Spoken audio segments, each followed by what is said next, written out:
Guadalupe Contreras y Angélica Rivera en 11 Noticias Matutino. Acuerdan la presidenta de México, Claudia Sheinbaum, y el primer ministro de Canadá, Mark Carney, mantener el diálogo. Coinciden en la importancia de la integración económica de América del Norte, respetando la soberanía de cada país. Y esto previo a la entrada en vigor de la imposición de aranceles del mandatario de Estados Unidos, Donald Trump. Asegura la presidenta Claudia Sheinbaum que México apuesta por el diálogo con Estados Unidos y el Plan México para fortalecer la economía nacional para enfrentar cualquier escenario arancelario. Tómelo en cuenta, tenemos no circula ampliado por contingencia ambiental en la zona metropolitana del Valle de México. Les vamos a contar qué autos deben parar este miércoles 2 de abril para que no los multen. Todo listo para la primera Semana Nacional de Vacunación 2025. Se realizará del 26 de abril al 3 de mayo. La población se podrá inmunizar con 14 diferentes tipos de vacunas para enfermedades como sarampión, neumonía y tuberculosis, entre otras. En el mundo, piden Defensa y Fiscalía de Estados Unidos aplazar audiencia de El Mayo Zambada, fundador del cártel de Sinaloa, hasta el próximo 16 de junio. Esto en medio de negociaciones para alcanzar un acuerdo de culpabilidad. Y en la cultura se transforma el ciclo de teatro en plazas públicas en transeúnte. Se renueva para establecer nuevos vínculos con la ciudadanía.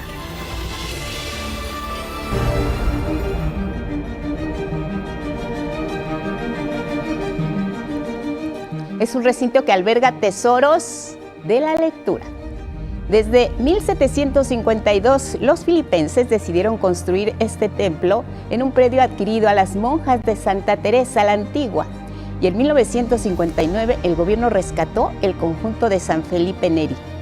Casi 10 años después, la Secretaría de Hacienda compra el predio, reconstruye y acondiciona este templo. Es un grandioso recinto cultural. Y sí, uno de los secretos mejor guardados se oculta tras la fachada de esta iglesia imponente, ahora ya convertida en biblioteca.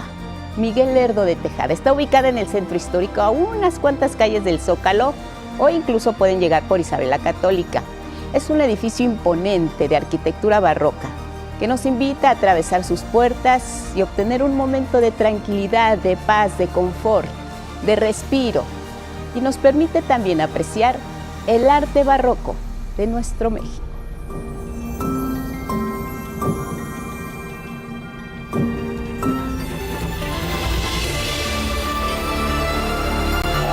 Y con estas imágenes les damos la bienvenida. Gracias por acompañarnos. Buenos días, Elvira Angélica Rivera. Guadalupe, muy buenos días. Miércoles 2 de abril, bienvenidas y bienvenidos. Como siempre ya lo saben, lo más relevante aquí en nuestra pantalla, saludamos a Magdalena Alejo junto con Lía Vadillo, alternan en la interpretación en lengua de señas mexicana. Gracias por seguirnos en redes sociales, nos pueden ver en la página de 11 Noticias Digital y también nos acompaña Jimena Raya esta mañana. Así es, y recordarles que también nos pueden seguir y escuchar a través de Radio Instituto Politécnico Nacional. Les recordamos, estamos en el 95.7 de FM. Desde aquí les saludamos a quienes ya nos van escuchando, también a quienes nos siguen a través de nuestra señal internacional, más allá de nuestras fronteras. Aparece un código QR en la pantalla, siempre les invitamos a que lo puedan escanear, les lleva directamente a nuestra página y también compártanos sus opiniones, sus comentarios, pueden usar el hashtag 11 Noticias. Vámonos directo con los detalles. Es un día muy importante en la relación comercial entre México y Estados Unidos, porque si se termina, por un lado, la pausa arancelaria negociada por la presidenta Claudia Sheinbaum y el gobierno de Canadá para frenar los impuestos a las importaciones de ambos países hacia Estados Unidos. Pero también es el día de la aplicación de los aranceles recíprocos y las tarifas a las importaciones de productos agrícolas, farmacéuticos y de la industria automotriz. Ahí está también la industria de los microchips y semiconductores. Tendrían todos aranceles de hasta 25%. En este contexto, México mantiene el diálogo permanente con su contraparte de Estados Unidos en materia de seguridad y de comercio. Buscan alcanzar un acuerdo al respecto. Mientras, la presidenta Claudia Sheinbaum Pardo y el primer ministro de Canadá, Mark Carney, cierran filas. Este martes sostuvieron su primera conversación telefónica enfocada a fortalecer la relación comercial y de inversión entre ambos países. Destacaron así la importancia de proteger la competitividad de América del Norte, respetando la soberanía de cada nación. En la red social X, el gobierno de México resaltó que ambos dirigentes acordaron mantener el diálogo y coincidieron en la importancia de la integración económica de Norteamérica como la mejor manera de competir con otras regiones del mundo. Por su parte, el gobierno de Canadá reveló que Carney va a combatir todas las medidas comerciales injustificadas, refiriéndose así a los aranceles impuestos por la administración del presidente Donald Trump. Al mismo tiempo, manifiesta su interés en incrementar el comercio ya bilateral de 1 a 1 con México. Sin embargo, recordemos, este miércoles también se espera que el presidente Donald Trump anuncie la aplicación de los llamados aranceles recíprocos, que va a imponer a todos los países que, según Washington, colocan barreras comerciales a los productos y servicios estadounidenses. Una medida que podría afectar principalmente a la Unión Europea. 2 de abril fue denominado por el presidente Trump como el Día de la Liberación y busca romper con un sistema económico global donde la advertencia de Trump es que no habrá exenciones para ningún país que cobre a su vez alguna tarifa a los productos provenientes de Estados Unidos. El anuncio al estilo del presidente Trump, desde la Casa Blanca, acompañado de todo su gabinete. Y sí, luego del cierre de los mercados, para evitar un impacto inmediato en las bolsas de valores del mundo. Precisamente previo a este anuncio de tarifas arancelarias, la presidenta Claudia Sheinbaum se reunió con su gabinete legal y ampliado en Palacio Nacional. Fue la noche de este martes. En ese encuentro, que se prevé que duró alrededor de 1 hora, asistieron, entre otros funcionarios, la secretaria de Gobernación, Rosa Isela Rodríguez, los secretarios de Salud, David Kersenovich, de Relaciones Exteriores, Juan Ramón de la Fuente, de la Defensa Nacional, Ricardo Trevilla, y de la Marina, también Raimundo Pedro Morales, incluso la secretaria de Cultura. Al salir, funcionarias y funcionarios no emitieron ningún comentario. Por la mañana, previamente, la presidenta Claudia Sheinbaum señaló lo siguiente. No creemos en el ojo por ojo, diente por diente, porque eso siempre lleva a una mala situación. Por supuesto que se toman medidas, porque se toman medidas del otro lado, pero tiene que continuar el diálogo. No es un asunto de me pusiste, te pongo, sino de qué es lo mejor para México. La mandataria mexicana refirió que nuestro país cuenta con fortaleza económica y con el Plan México para enfrentar cualquier escenario. El Plan México no es solamente una respuesta, un plan de fortalecimiento de la economía nacional, que es parte de lo que hemos venido trabajando. Hay que esperar, porque sigue habiendo diálogo, eso es importante que lo sepan, entre el secretario Ebrard y el secretario de Comercio de los Estados Unidos, y va a seguir habiendo diálogo porque ese nunca debe suspenderse. Respecto a la petición de Kristi Noem, secretaria de Seguridad Interior de Estados Unidos, para que México entregue datos biométricos de personas migrantes, la presidenta aclaró que esto no es posible, ya que no se cuenta con esa información. Nuestro país, refirió, seguirá colaborando con Estados Unidos, pero en el marco de nuestra soberanía. Principalmente en migración, pero nosotros pues no tenemos esos datos biométricos para empezar. Entonces se trabaja, se colabora y se analiza pues la solicitud que hace el gobierno de los Estados Unidos, y en la medida de lo posible pues se coordina y se comparte información para la seguridad de las y los mexicanos. Por lo pronto, los gobiernos no están de brazos cruzados frente a las medidas arancelarias de Estados Unidos. En todo el mundo se están tomando medidas, se reorganizan para hacer un frente común, se reactivan bloques, acuerdos que ya habían sido previamente suscritos entre Japón, entre China, entre Corea. Las pausas comerciales que está dando el presidente de Estados Unidos, que está dando la Casa Blanca, no significan una garantía para naciones que ya están formando bloques comerciales para enfrentar las políticas de Donald Trump.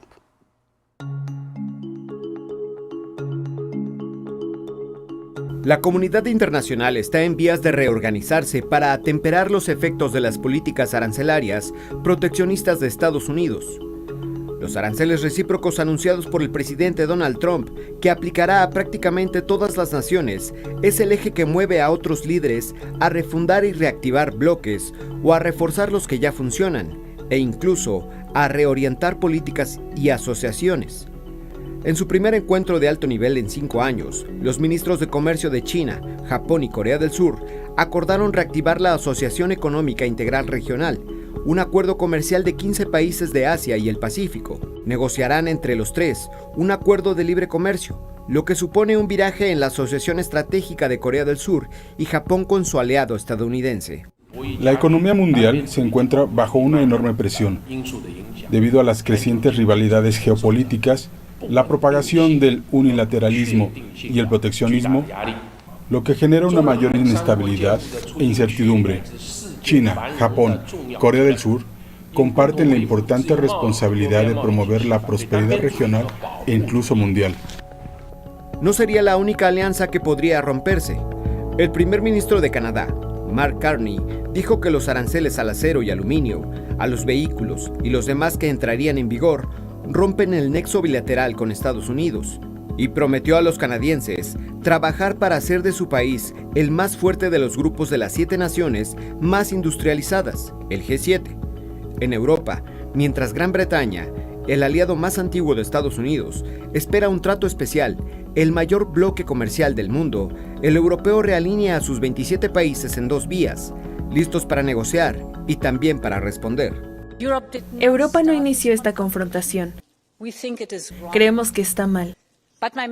Pero mi mensaje hoy es que tenemos todo lo necesario para proteger a nuestra gente y nuestra prosperidad. Tenemos el mercado único más grande del mundo. Tenemos la fuerza para negociar. Tenemos el poder de contraatacar. Con información de José Alberto Navarrete, 11 Noticias.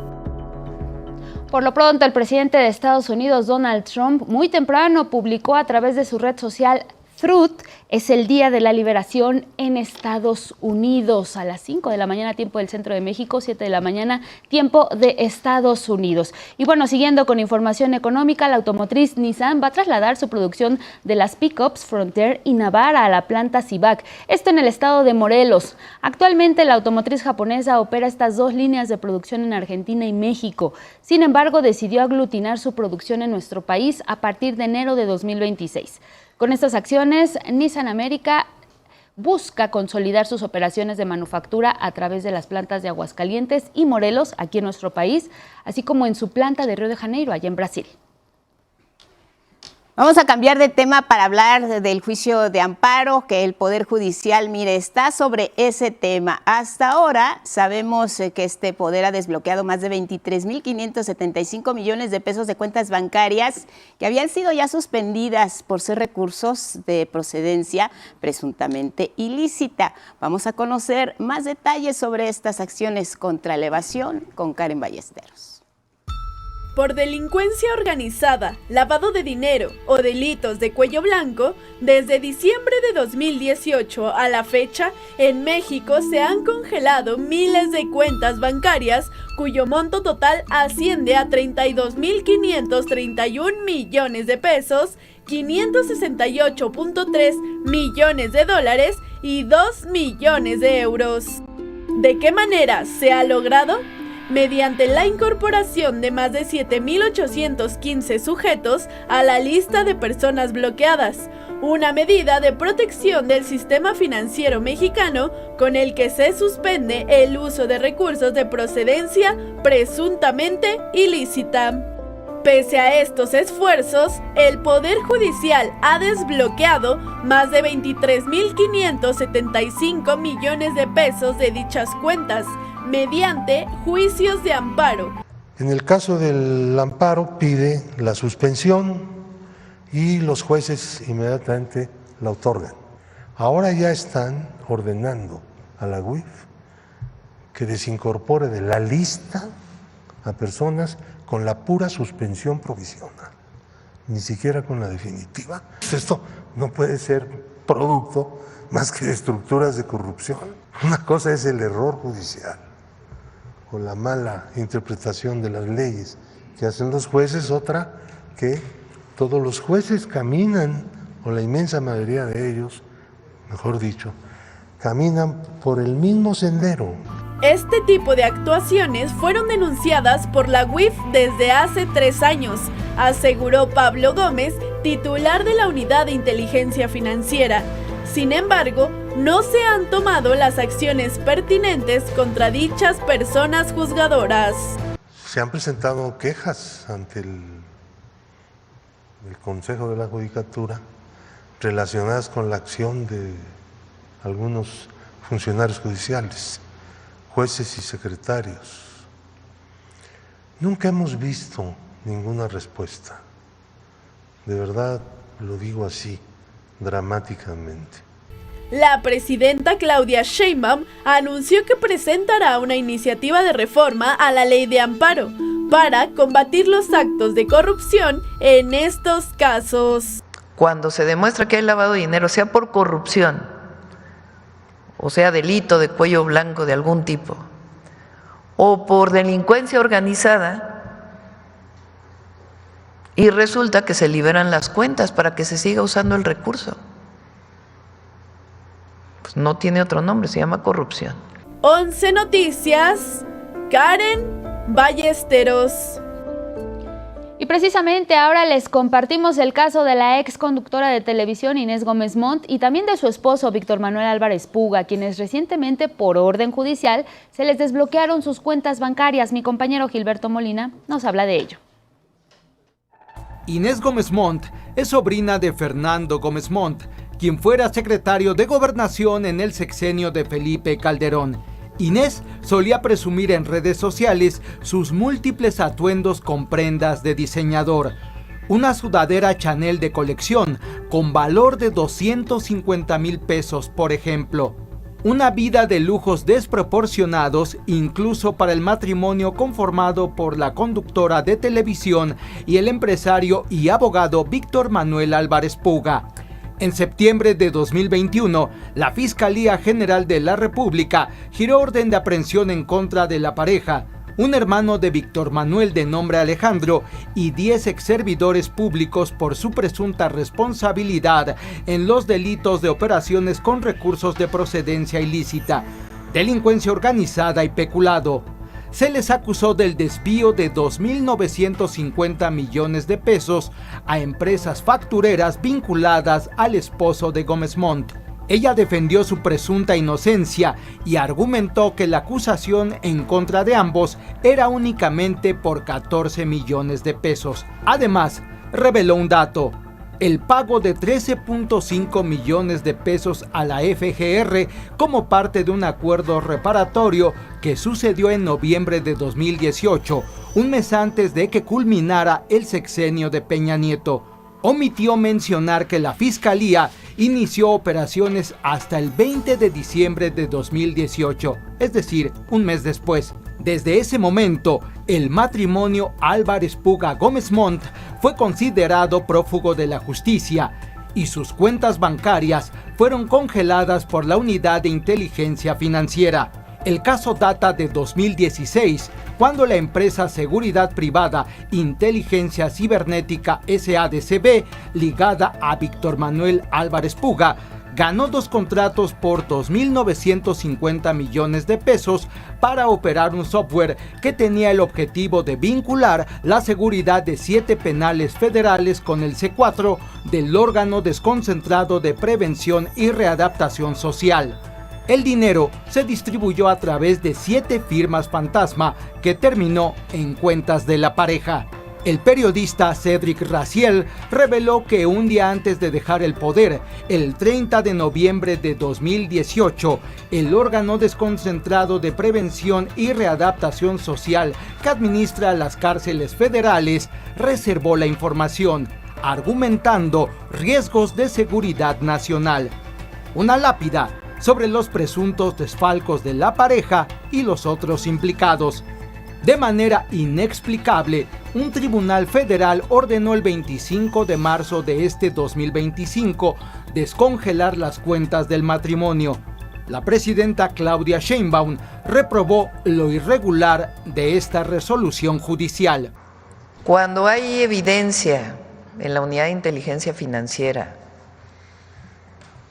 de mala utilización de recursos, de lavado de dinero, lo que hace la UIF es congelar una cuenta. ¿Qué es lo que ha pasado? Que estas personas se amparan y en la suspensión, ni siquiera en el juicio de fondo, les liberan las cuentas los jueces. Estamos hablando de 35,000 millones de pesos. Y la UIF informó que ambos se encuentran en Estados Unidos, por lo que ya se tramita su extradición. Se fueron a vivir a Estados Unidos. Han podido eludir la extradición de Estados Unidos a México hasta este momento. Esperamos que las cosas cambien y ellos sean extraditados y tengan que enfrentar su responsabilidad ante los tribunales mexicanos. 11 Noticias, Gilberto Molina. Y antes de la pausa les avisamos que estamos en contingencia, no circulan los autos con engomado rojo, placas que terminen 3 y 4, incluyendo aquellos con holograma de verificación en 0 y 00. También descansan autos con holograma 2 y en el caso de los holograma 1, aquellos con placas que terminen en 2, 3, 4, 6, 8 y 0. Y deben permanecer guardados los autos sin verificación vehicular, los clásicos y los de placas que tengan solo letras. Los niveles de ozono aumentaron, a las 10 de la mañana habrá otro reporte y a las 3 de la tarde el segundo. Por lo pronto hay contingencia, quédense en casa, pausa.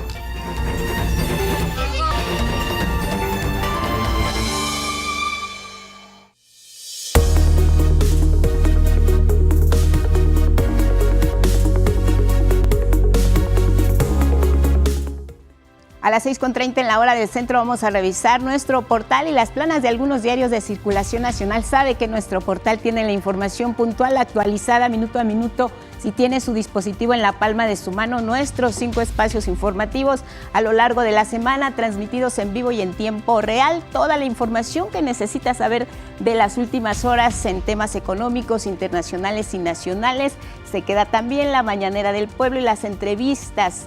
Primera elección del Poder Judicial es nuestro micrositio que también le compartimos para que sepa qué hacer, cómo votar, quiénes son los candidatos, se permee de todo lo que tiene que ver con este proceso electoral inédito. Vamos a revisar las planas de los diarios que dicen en portada. Iniciamos con El Financiero. Precriterios prevén Producto Interno Bruto en 2025 en rango de 1.5 a 2.3%. Sheinbaum, la presidenta de México, no cree en el ojo por ojo. En el tema arancelario, sabemos que hoy el presidente Donald Trump hará el anuncio de los aranceles recíprocos y dice no quiere conflicto con Estados Unidos, por ello mantendrá cautela y conocerá de primera mano cuál es la resolución de la Casa Blanca y mañana fijará su postura el gobierno de México. Nos vamos después del Financiero a revisar el Universal. México y Canadá cierran filas ante aranceles del presidente de los Estados Unidos, Donald Trump. Acuerdan fortalecer la relación comercial bilateral en materia de inversión. Ambos países van de la mano también en esta materia. El flujo de exportaciones mexicanas, recordemos que se detuvo desde febrero, dice el Universal, en puertos y cruces fronterizos de Estados Unidos. La Secretaría de Hacienda es optimista, prevé un Producto Interno Bruto, crecimiento de la economía de hasta 2.3%. Vamos a revisar otro de los diarios que dice esta mañana Milenio. Sheinbaum, igual en el mismo tema, el mismo sentido, tema arancelario y comercial. Sheinbaum no cree en el ojo por ojo con Estados Unidos, continuará así, dice Milenio, este diálogo.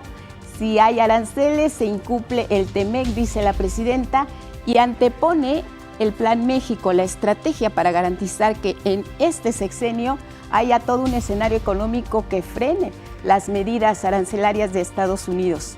El adiós a un grande del cine, Val Kilmer, quien dio vida a Batman, y Jim Morrison, también al santo, un actor joven que tenía detectado el cáncer de garganta, lo supera, sin embargo, pues se pierde la vida.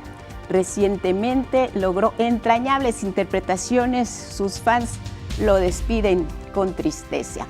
Y bueno, después de Milenio nos vamos a la jornada. La fotografía de la jornada refleja el tema también que es noticia hoy, la contingencia ambiental en el Valle de México, la cuarta del año. Ya sabemos las medidas, estamos en fase 1 de contingencia ambiental, doble no circula. Preparados ante aranceles de Estados Unidos, dice la presidenta Claudia Sheinbaum, los más ricos del orbe. Hay 22 mexicanos en esta lista que publica hoy la jornada y como nota principal descarta recesión en México, Secretaría de Hacienda, crecimiento pese a guerra comercial. Tenemos más. Y vamos a Estados Unidos con el caso de Ismael El Mayo Zambada, uno de los fundadores del cártel de Sinaloa, que podría dar un giro, y es que estaría negociando un acuerdo de culpabilidad con la Fiscalía. Este martes, la dependencia estadounidense y los abogados de El Mayo solicitaron al juez Brian Cogan de la Corte del Distrito Este de Brooklyn, allá en Nueva York, aplazar la audiencia que estaba prevista para el 22 de abril y piden aplazarla hasta el 16 de junio. En el escrito que envió al juez, el fiscal especial John Durham reconoce que las partes están discutiendo un posible acuerdo antes del juicio, luego de intercambiar materiales de evidencia, mientras sigue pendiente la cuestión relacionada con la pena de muerte. Si la Fiscalía y Ismael Zambada llegan a un acuerdo, no habría juicio y el acusado tendría algunas concesiones, como la reducción de condena. Y en más sobre temas de seguridad, un juez del estado de Jalisco dictó prisión preventiva oficiosa contra 10 personas detenidas en septiembre pasado en el rancho Izaguirre de Teuchitlán, acusadas por el delito de desaparición cometida en contra de particulares. Se trata de Kevin, Eric, David, Gustavo, Christopher, Juan Manuel, Oscar Iván, Luis Alberto, Ricardo Augusto y Armando, quienes fueron identificados por una víctima. A la fecha han sido también identificadas 120 personas implicadas en el presunto campo de adiestramiento del cártel Jalisco Nueva Generación. El 20 de marzo fue detenido José Gregorio, presunto encargado de reclutar a gente para el grupo criminal, y el 22 de marzo también fueron detenidos 2 expolicías municipales de Tala, presuntamente también relacionados con estas actividades ilícitas.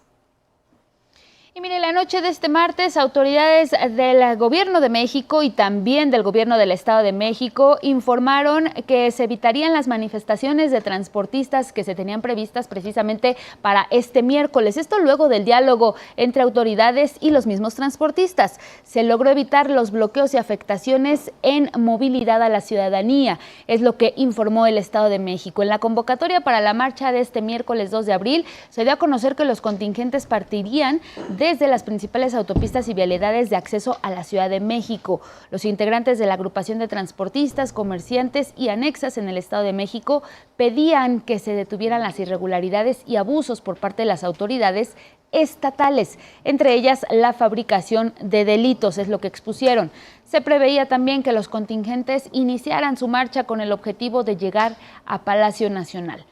El Gobierno del Estado de México aseguró que en las últimas semanas se han realizado reuniones con dependencias cuyo objetivo es privilegiar el diálogo y la atención a las demandas de estos grupos transportistas. El IMSS y el ISSSTE van a hacer una importante inversión para modernizar las instalaciones de sus respectivos hospitales y unidades médicas, sobre todo quirófanos y salas de urgencia. Karen Ballesteros nos cuenta más.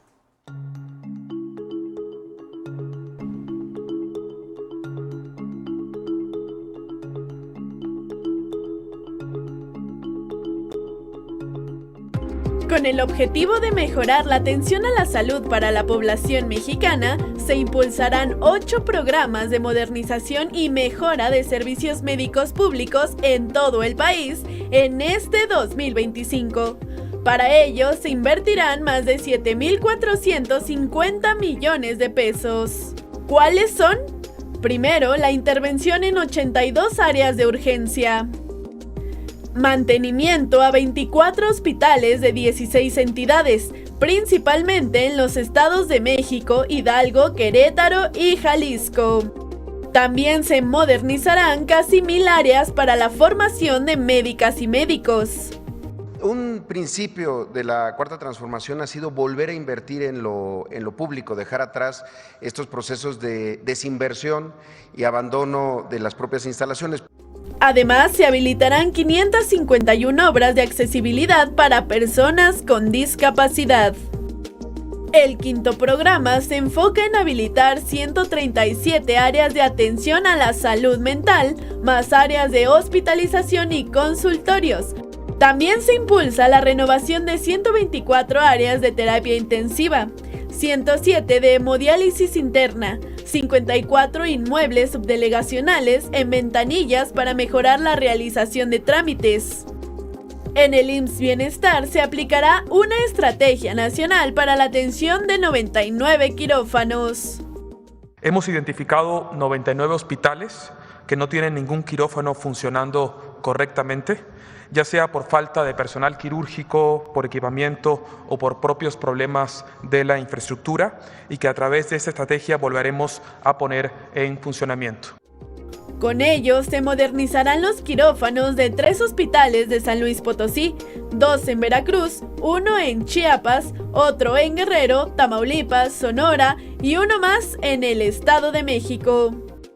El objetivo central de esta estrategia es combatir la inequidad en los servicios de salud y que las personas puedan ser operadas, atendidas quirúrgicamente en sus lugares de origen sin necesidad de trasladarse a las grandes ciudades. Y como parte de las acciones para garantizar el acceso a la salud en el país, el ISSSTE anunció que inaugurará este mes el Hospital Regional de Alta Especialidad en Torreón, Coahuila, con una inversión de más de 3,000 millones de pesos. Este hospital brindará 36 especialidades y atenderá a más de 350,000 personas derechohabientes. 11 Noticias, Karen Ballesteros. Y mire, un eje primordial de la Estrategia Nacional de Atención a la Salud es el abasto de medicamentos. La Secretaría de Salud informó este martes que México ya cuenta con los insumos médicos necesarios para los siguientes 2 años. Hemos solicitado 381 millones de unidades de medicamentos, reactivos, pruebas, dispositivos, etcétera, para el sector salud. Y de estas hemos recibido ya cerca de 233 millones de piezas, es decir, 61% de lo pedido en marzo. Pero este 40%... De estas cifras, 153 millones de medicamentos han sido entregados al IMSS, 40 millones al IMSS Bienestar y 40 millones más al ISSSTE, pero sigue el proceso de entrega. Para transparentar la compra de medicamentos e insumos médicos, el Gobierno de México habilitó la página de internet compraconsolidada.salud.gov.mx. Ahí se pueden consultar los medicamentos e insumos adquiridos en todo el país, así como con cuántas piezas se cuenta y el costo, así como el proveedor. Tengamos en cuenta, estas fechas son importantes para nuestra salud. Del 26 de abril al 3 de mayo se va a realizar en todo el país la primera Semana Nacional de Vacunación. Será gratuita y se encuentra en el marco de esta estrategia de la Organización Panamericana de la Salud en países y territorios de la región para cuidarnos. David Kersenovich, que es el secretario de Salud, informó cuántas y de qué tipo de vacunas estamos hablando en esta Semana Nacional. Serán 14 diferentes tipos de inmunización para enfermedades como polio, sarampión, tuberculosis miliar y meningia. También está el tétanos neonatal, la rubiola congénita y neumonías causadas por neumococo y virus del papiloma humano en infantes. ¿A dónde podemos acudir a aplicarnos las vacunas? Bueno, pues durante esta semana, del 26 de abril al 3 de mayo, se habilitarán centros de vacunación en todos los hospitales, las clínicas, las escuelas, en espacios públicos, en estados y municipios y otros lugares que sean accesibles para la población. Se va a ofrecer la vacunación, les repito, de manera gratuita. Hay que destacar que este reforzamiento del Programa Nacional de Vacunación se enfoca a los grupos vulnerables. Ahí están los niños y niñas, las mujeres embarazadas, no olviden sus dosis, las personas adultas mayores, pero todas y todos podemos asistir. Del 26 de abril al 3 de mayo, la primera Semana Nacional de Vacunación gratuita. Vamos con temas capitalinos y del medio ambiente también, y es que el gobierno local busca una medida para resarcir y detener el impacto del cambio climático. Es el impuesto verde. Mi compañera Gabriela Jiménez nos explica en qué consiste. La Ciudad de México se sumó a la lista de las 11 entidades del país que aplican un impuesto verde a empresas contaminantes para combatir el cambio climático. La medida entró en vigor este 1 de abril y consiste en el cobro de 58 pesos por cada tonelada de dióxido de carbono producida por empresa. En la Ciudad de México se estima que hay cerca de 6,000 empresas que podrían aportar 60 millones de pesos este año. Sin embargo, se espera que el número gradualmente se reduzca a 0. Nuestra meta es 0. Nosotros quisiéramos no recaudar ni un peso por este impuesto porque significaría pues que no se está contaminando la atmósfera. Creemos que es algo que nos ayudaría a visibilizar el tema de las emisiones de CO2 de las empresas. Es un impuesto de las empresas, no tiene nada que ver con fuentes móviles, con vehículos, con las personas en lo particular, sino es un impuesto a las empresas. La jefa de gobierno de la capital del país, Clara Brugada, explicó que lo recaudado se invertirá en proyectos ambientales. Nuestra tarea es que el impuesto verde se destine a la electromovilidad, es que hagamos muchas obras que nos ayuden a mejorar la movilidad y que vayamos a la sustentabilidad. También queremos avanzar hacia el tema que tiene que ver con la construcción de una ciudad solar. Por su parte, el sector empresarial se comprometió a crear un plan conjunto con el gobierno capitalino para reducir a 0 la emisión de contaminantes en la Ciudad de México.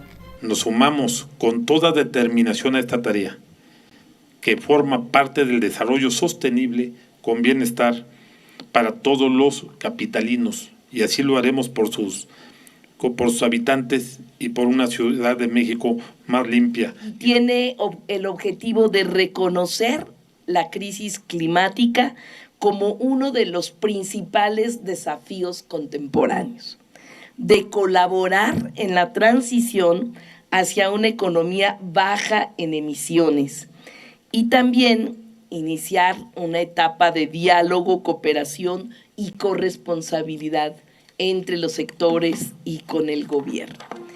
Con imágenes de Yujin Pasol y Jair Maya, 11 Noticias, Gabriela Jiménez.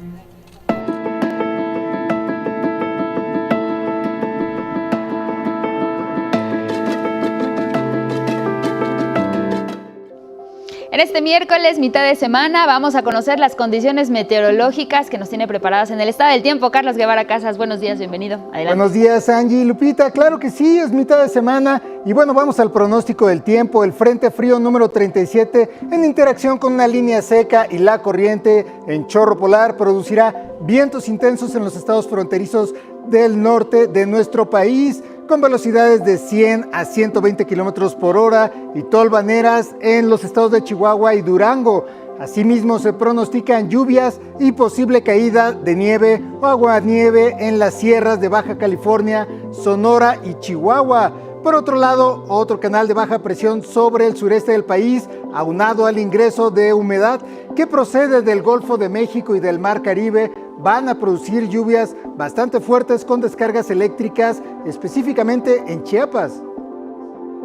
Y la onda de calor prevalecerá en buena parte del país con temperaturas de 40 a 45 grados en zonas de Nuevo León, Tamaulipas, San Luis Potosí, Querétaro, Hidalgo, Puebla, Jalisco, Michoacán, Morelos, Guerrero, Veracruz, Oaxaca y Chiapas, buena parte del país con esta onda de calor específicamente por la tarde. Bueno, y ante el pronóstico de vientos fuertes, recuerden no encender fogatas, ya que el viento es un detonante y dispersor de incendios. Apártese de instalaciones eléctricas, árboles o anuncios, no se refugie en construcciones ligeras y asegure objetos que puedan convertirse en proyectiles. Para la capital del país, también esperamos vientos fuertes que podrían ayudar a la dispersión de contaminantes y por ende a mejorar la calidad del aire en la zona metropolitana del Valle de México.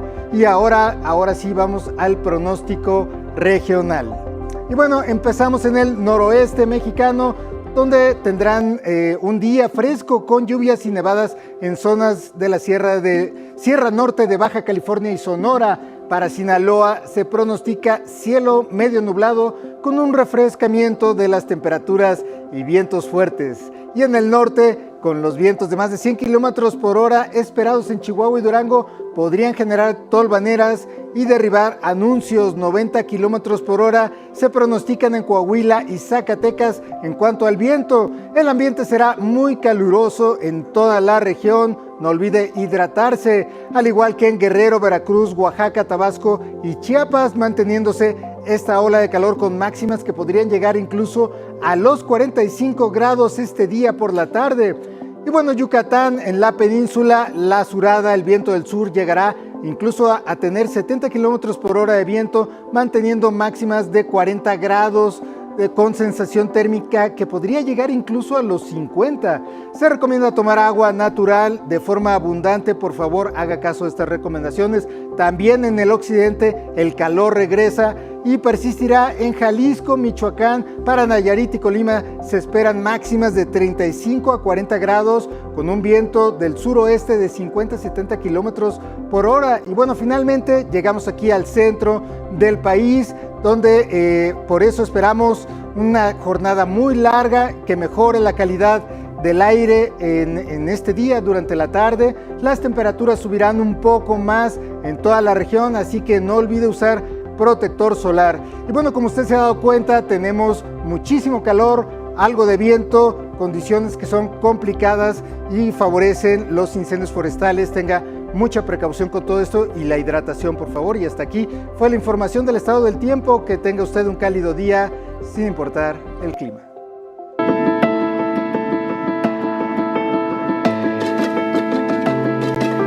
Gracias, Carlos Guevara Casas. Y mire, aquí en la Ciudad de México hay diversas edificaciones que son patrimonio histórico de mexicanas y de mexicanos. Entre ellas está La Profesa, Templo de San Felipe Neri. Alberga 600 obras de célebres artistas de la pintura barroca. En este lugar está a punto ya de abrir sus puertas nuevamente al público, luego de que fuera cerrada por las afectaciones que sufrió durante el sismo de 2017. Mi compañera Gabriela Jiménez nos comparte la historia de este recinto. Sobreviviente de la historia y de los sismos de la Ciudad de México, La Profesa, Templo de San Felipe Neri, se mantiene de pie en la calle de Madero del centro histórico. Es un edificio que yo creo que es un sobreviviente, porque desde la rebelión de los Polcos, 1847, este edificio fue cañoneado. Sufrió de cañonazos así al por mayor.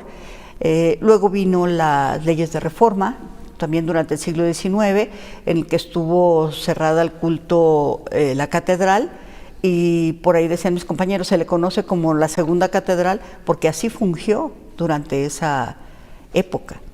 Y ya para un poco antes, en la época de independencia, pues sabemos bien, ¿no?, que aquí fue la conspiración. Fue hasta el sismo del 2017 que su estructura se dañó al punto de riesgo del colapso y tuvo que cerrar sus puertas a los visitantes. Las afectaciones más graves estuvieron en estas áreas de la sacristía y la pinacoteca, la sala Cardenal Newman, que está arriba de esta sala. El muro sur fue el más afectado, prácticamente se reconstruyó de cero, porque ya la calidad del material pues no estaba muy bien, debido a humedades también. Entonces el sismo vino como a hacer su parte, ¿no?, empujar y a terminar de romperlo.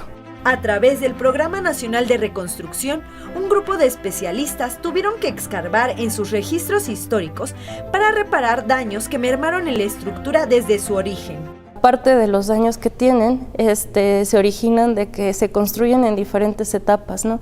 Se puede proyectar, algunos pueden tener un inicio constructivo desde 1700, ¿no?, a lo mejor, pero cada año y cada vez, pues, de acuerdo a las necesidades de los padres y de la comunidad, se van agregando cosas, ¿no?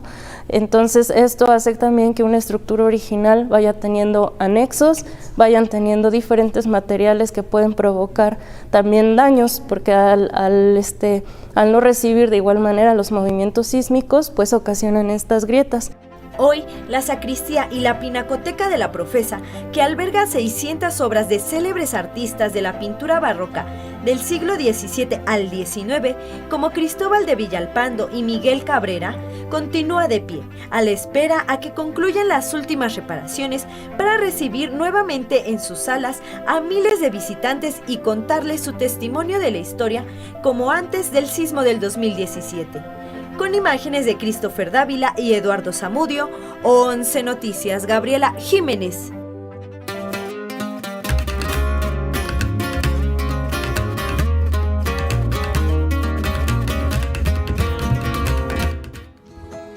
Miguel de la Cruz, ¿cómo estás? Bienvenido, buenos días. Estamos aquí en el Wiri Wiri, justo cuando empieza la sección. ¿Cómo te va? Nos cortaron la plática. Nos cortaron.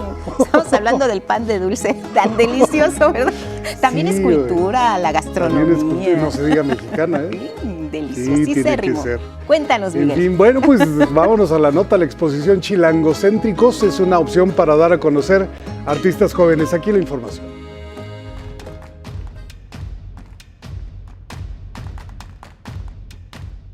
Con aires de frescura y el trazo puesto en personajes, rincones y oficios del otrora DF, una selección de artistas plantean su visión de vivir en la ciudad kombucha en Chilangocéntricos.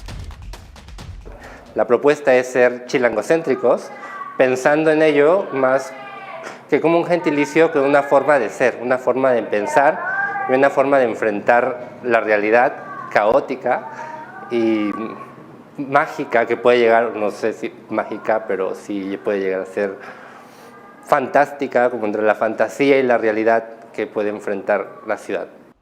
El lugar es Playa Escandón, galería que apuesta por creadores emergentes y consagrados que buscan experimentar. En este caso, seleccionaron 19 artistas, quienes comparten su estancia y vida en la Ciudad de México.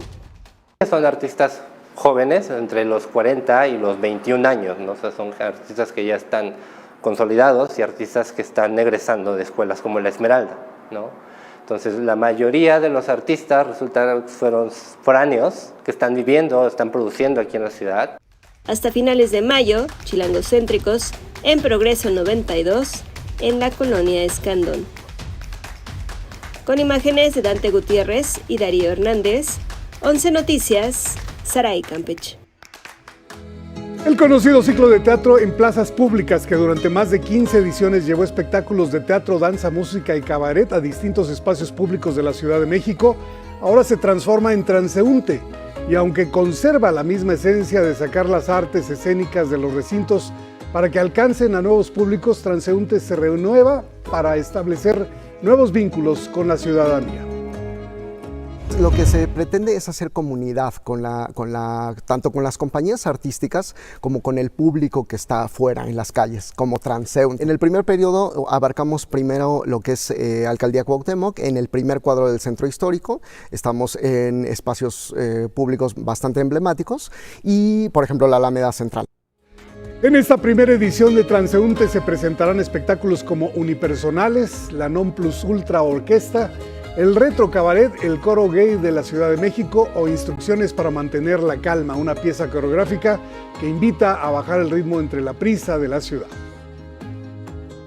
10 performers, nombradas como las Calmitas, caminan con una caminata cadenciosa y alterando la forma normal en la que usamos el espacio público para generar paisajes corporales que nos inviten a encontrar espacios de calma. La Plaza Lerdo de Tejada, el Mercado de la Lagunilla o el Mercado de Mixcalco son otras de las sedes de estos espectáculos gratuitos que tendrán funciones hasta el 27 de abril. Leer es de gigantes, es el lema de la edición 2025 de la Feria Internacional del Libro de Coahuila. Se llevará a cabo del 30 de abril al 11 de mayo en el Campo Arteaga de la Universidad Autónoma de Coahuila. Argentina es el país invitado de honor y el tema como eje es la inteligencia artificial. Vámonos al libro del día, es Redes, de Eloy Moreno, editado por Penguin Random House. Este libro en voz de su autor. Pues Redes habla justamente de, como dice su título, ¿no?, del tema de las redes sociales y cómo nos afectan a todos y de qué forma estamos enganchados a ellas, ¿no?, y darnos cuenta tanto adolescentes como adultos, que muchas veces decimos que los adolescentes están todo el día en las redes, pero los adultos también, ¿eh? Desde el momento en el que una joven, ¿no?, se empieza a hablar con un desconocido por internet y se empieza a enamorar de él sin conocerlo, sin saber. Esto es algo que pasa muchas veces. Y a partir de ahí se generan como situaciones en las que te das cuenta de que estás dando toda tu información a alguien que no sabes ni quién es. Ni siquiera eso que le pasa a esta chica nos puede pasar a cualquiera. Es la forma que tenemos de relacionarnos con los demás. Y antes era pues otra forma, ¿no? Y ahora nos ha tocado vivir la de los móviles y las redes sociales. Y al final, claro, si no estás ahí, estás fuera, ¿no?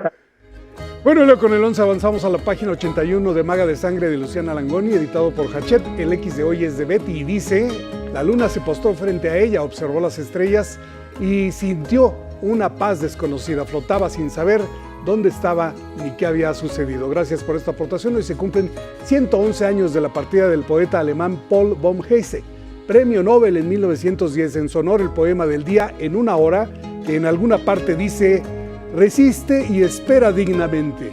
En una hora tu cuarto será el sol entero.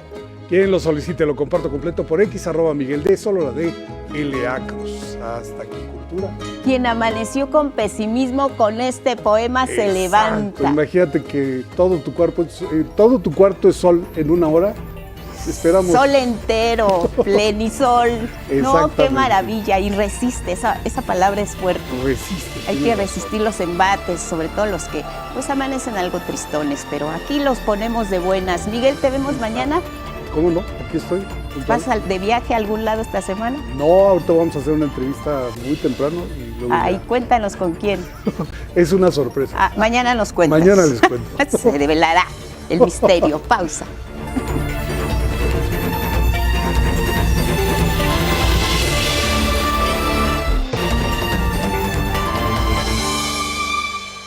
De la mañana con 1 minuto, seguimos en 11 Noticias y mire, este 2 de abril es el Día Mundial de la Concienciación sobre el Autismo, una fecha que sirve, entre otras cosas, para promover la inclusión de personas dentro del espectro autista en todos los ámbitos de la sociedad. Nick Teja Germán nos comparte la siguiente historia. 2 de abril, Día Mundial de la Concienciación sobre el Autismo.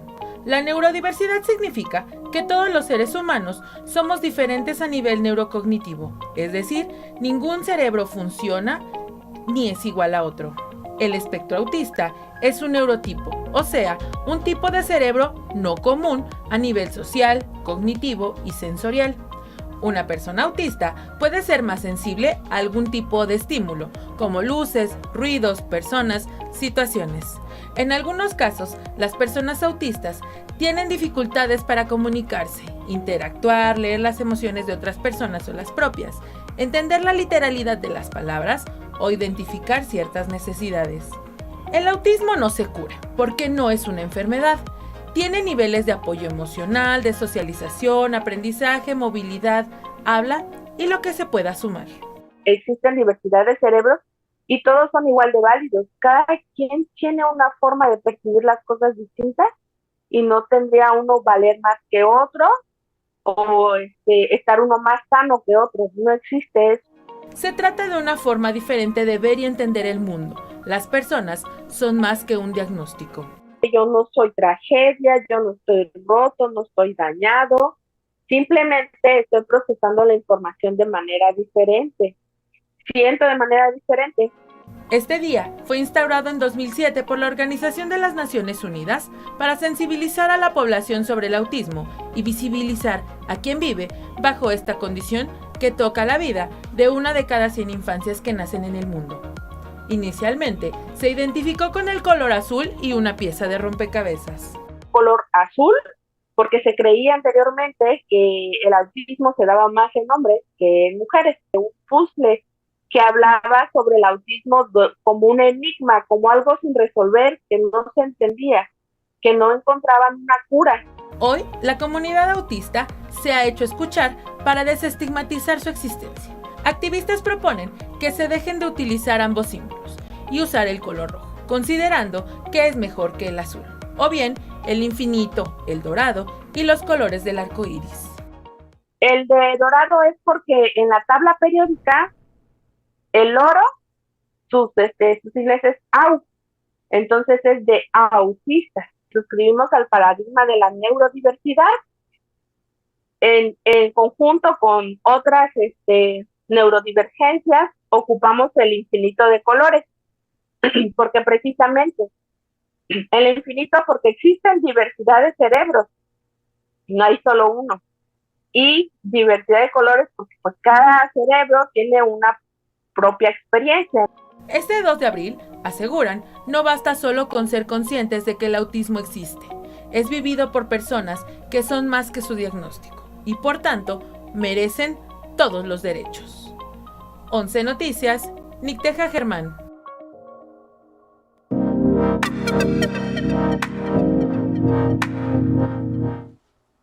Conversaremos sobre el tema, la importancia del Día Internacional de la Concienciación del Autismo, y agradecemos mucho la presencia esta mañana en el estudio de 11 Noticias de Alejandra Iturbe Ormaeche Ochoa, directora y fundadora de Crea tu Mundo Autismo, Centro Terapéutico Integral.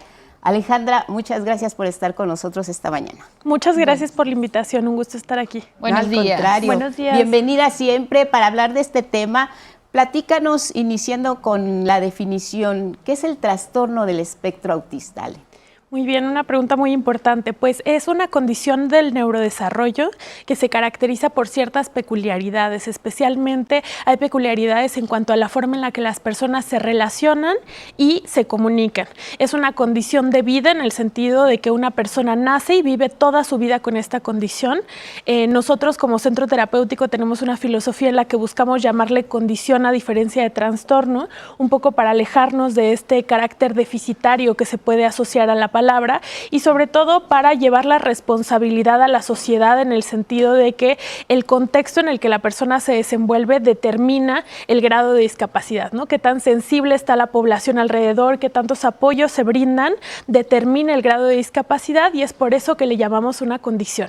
Condición, ¿y cómo quedaría el concepto si le quitamos ya esta palabra de trastorno y, por lo que entiendo, tampoco enfermedad? ¿Cómo queda ya el concepto? Sería condición del espectro autista. Condición del espectro autista, es la manera correcta de hablar sobre el tema. Así es. Ahora bien, sobre esta condición, precisamente, tú nos defines, no es una enfermedad, no es una discapacidad tampoco, pero ¿a qué se enfrentan las personas que viven con autismo, que viven con esta condición? Y no solo las personas que viven con él, sino también sus familias, en una sociedad en la que todavía tendemos precisamente pues a señalar lo que no es enfermedad como tal o como discapacidad. ¿A qué se enfrentan estas personas? Pues como bien lo mencionas, en primera instancia a los estigmas sociales, ¿no? Todavía se le sigue llamando enfermedad cuando la palabra enfermedad se asocia a un funcionamiento patológico a nivel orgánico, y el autismo no es nada de eso, ¿no? En términos orgánicos y fisiológicos es exactamente igual que cualquier otro ser humano. Entonces, de entrada tenemos muchísimos retos en cuanto a los estigmas sociales. Creo que una de las principales áreas de oportunidad de nuestra sociedad actualmente tiene que ver con la inclusión educativa, ¿no? Con realmente hacer valer los derechos humanos básicos. Desafortunadamente todavía no hacemos valer los derechos humanos básicos de las personas con autismo, y uno de ellos es recibir una educación de calidad. Nos falta sensibilización a la sociedad, nos faltan maestros capacitados, herramientas, apoyos para la vida adulta, por ejemplo, que es un área de la cual se habla poco. Entonces, una familia se enfrenta de primera instancia a dificultades para encontrar una atención y un acompañamiento adecuado, ¿no? Que es lo que puede hacer la enorme diferencia, acompañar a la familia desde un inicio con mucha sensibilidad, acompañarlos en el proceso de duelo y aceptación para que favorezcan que sus hijos y hijas sean lo más independientes desde edades muy tempranas. ¿Eso conllevaría el mismo diagnóstico? Así es. Que tiene que, digamos, ser específico en las personas que tuvieran esta condición. Sí, así es. El diagnóstico realmente es una parte importantísima, pero también hay que considerar que solo es un paso más en el proceso, ¿no? Darle un nombre. La importancia verdadera está en el qué sigue, ¿no? ¿Cómo vamos a hacer para apoyar a la familia, para sensibilizarlos, para que sepan de qué manera podemos favorecer el que sean personas plenas y autónomas con un enfoque no solo de inclusión, sino de verdadero bienestar? Claro. Si hablamos, Alejandra, de la condición del espectro autista, ¿en quiénes se manifiesta? ¿En niños, en niñas? a qué edades y si presentan síntomas que los padres de familia pudieran detectar para identificar precisamente que tienen autismo y no cualquier otra condición o enfermedad ya en otro caso, ¿no? Claro, pues mira, normalmente cuando se acercan a recibir un diagnóstico suele ser entre los 2 y los 3 años y se acercan a recibir un diagnóstico porque ven un retraso en el lenguaje, en la oralidad, ¿no? Normalmente ya tendría que estar diciendo algunas palabras y no lo hace, o llegó a decir algunas palabras y de pronto dejó de hacerlo. Esto no significa que el autismo se manifieste en ese momento. La persona nació con autismo porque hay factores genéticos implicados en el proceso. Sin embargo, comenzamos a notarlo cuando ya hay un desarrollo más social, ¿no? Cuando hay un neurodesarrollo un poquito más social y se empieza a desarrollar el lenguaje, es generalmente cuando acuden al pediatra, cuando acuden a algún tipo de especialista para iniciar alguna valoración y entonces poder descartar. Como profesional yo promuevo que el diagnóstico sea diferencial en el sentido de que tenemos que descartar muchas otras condiciones. Claro. Actualmente no existe una prueba de carácter biológico capaz de determinar la presencia del autismo. Por lo tanto, tenemos que ser muy profesionales en el sentido de tener la capacidad de descartar otras condiciones y determinar a través de la observación y el historial clínico que se presentan todos los grupos de peculiaridades para poder diagnosticarlo. Ahora, en cuanto a tu otra pregunta de qué podemos ver al inicio, pues sí hay varios signos de alerta que es muy importante decir que no por identificar estos signos de alerta podemos asumir que una persona tiene autismo, ya que hay muchas otras condiciones genéticas, muchos síndromes convulsivos que pueden parecerse, pero podríamos tener motivos para acudir con un especialista si vemos, por ejemplo, ausencia del lenguaje o un retraso significativo en el lenguaje, presencia de estereotipias, que son los movimientos repetitivos que se pueden presentar en la infancia, dificultad para interactuar con sus iguales, con sus pares. También podemos ver trastornos de tipo sensorial, que haya hiper o hiporreactividad entre los estímulos, ya pueden ser auditivos, táctiles, gustativos, etcétera, que se presentan ciertas dificultades, y un comportamiento bastante repetitivo, es decir, hay una preferencia por jugar de una manera mucho más mecánica que la parte social donde interactúas con otras personas. ¿En niñas y en niños es por igual? Ese es un tema bien delicado. Mira, normalmente las estadísticas nos habían dicho que era mucho más presente en los hombres.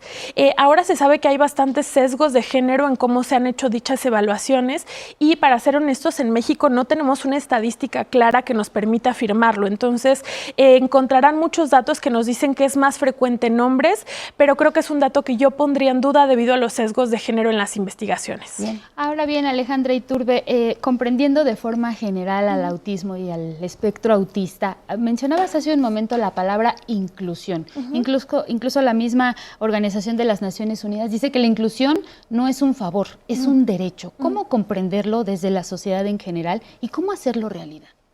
Me encanta tu pregunta. Pues la inclusión creo que hasta ahora quizás la hemos visto como presencia, como estar presente, y en realidad la inclusión es ser parte activa, ¿no? Es tomar decisiones en la comunidad, en la vida adulta, es recibir una educación de calidad, es ser parte de la vida comunitaria, ¿no? Pertenecer a una comunidad y a una sociedad con ciertas características. Y para tener esa participación significa que hemos creado una serie de apoyos, ¿no? Estos apoyos pueden ser desde cuestiones como crear los mecanismos para que una persona sin lenguaje logre comunicarse. Esa sería una forma de hacerlo participar en la sociedad, que desde niño tenga acceso y derecho a un sistema de comunicación aumentativa alternativa, hasta que la población esté realmente sensibilizada y nos liberemos de estigmas donde, por ejemplo, en las escuelas se piense que no es el lugar adecuado para que ellos sean educados. Claro, sobre este punto que es también fundamental, una persona con espectro autista crece normal, puede ir a la escuela, cuando se desarrolla, cuando es mayor, puede trabajar, es independiente o siempre va a depender de alguien que esté cuidándolo, que esté al pendiente de cómo se comporta. Y ese es por un lado. Y del otro lado, cómo nosotros como sociedad, como familiares, como amigos, como cercanos, tenemos que vincularnos con la persona que tiene espectro autista para no discriminarlo, no estigmatizarlo, no ponerle estereotipos, Alejandra. Ok, pues bueno, el espectro es muy amplio. La verdad es que tu pregunta no tiene una respuesta en concreto porque podemos encontrar personas que son perfectamente autónomas, que tienen un buen nivel de independencia y personas que van a requerir apoyo de otros quizás por el resto de su vida. Aquí hay algo importante que aclarar, ¿no? Porque tenemos personas que pueden desarrollar un lenguaje quizás por encima de lo esperado y personas que nunca van a ser oralizadas, es decir, que no usan el lenguaje oral para comunicarse. No que no se comunican, sino que no hablan para comunicarse. Y uno y otro no son sinónimos de autonomía. ¿A qué me refiero? Podemos tener una persona con un coeficiente intelectual muy elevado y un lenguaje muy elevado, pero quizás hay un trastorno de ansiedad que no le permite desarrollarse plenamente. Entonces, el grado de discapacidad puede ser mayor. No va generalmente asociado a que puedan desarrollar lenguaje o no. Entonces, habrá personas que puedan vivir una vida regular, por llamarlo de alguna manera, que se desarrollen incluso de forma destacada académicamente, y habrá personas que requieran de muchos más apoyos. Depende de factores genéticos que no tenemos control sobre ellos y depende mucho del contexto en el que se desenvuelve la persona y qué tanto hemos promovido la autonomía, la independencia y qué tanto hemos trabajado en todas las cuestiones de salud mental desde la infancia. Claro, y cómo nos relacionamos con ellos para no estigmatizarlos, estereotiparlos o verlos como con una conducta distinta a la nuestra, por decirlo de alguna manera. Esta es una pregunta que nos hacen muchísimo, ¿no? Que vamos a escuelas y los maestros nos dicen ¿cómo debo de tratar a una persona con autismo? Y la respuesta será pues como cualquier otro niño o niña, ¿no? Creo que esa es la respuesta más certera que te puedo dar. No quiero decir que va a ser igual, no quiero decir que va a ser fácil, sí va a requerir ciertos apoyos, pero creo que cuando nos enfrentamos a algo que desconocemos, de pronto tiramos el sentido común por la ventana y se trata de tratarlos como cualquier otro ser humano, ¿no?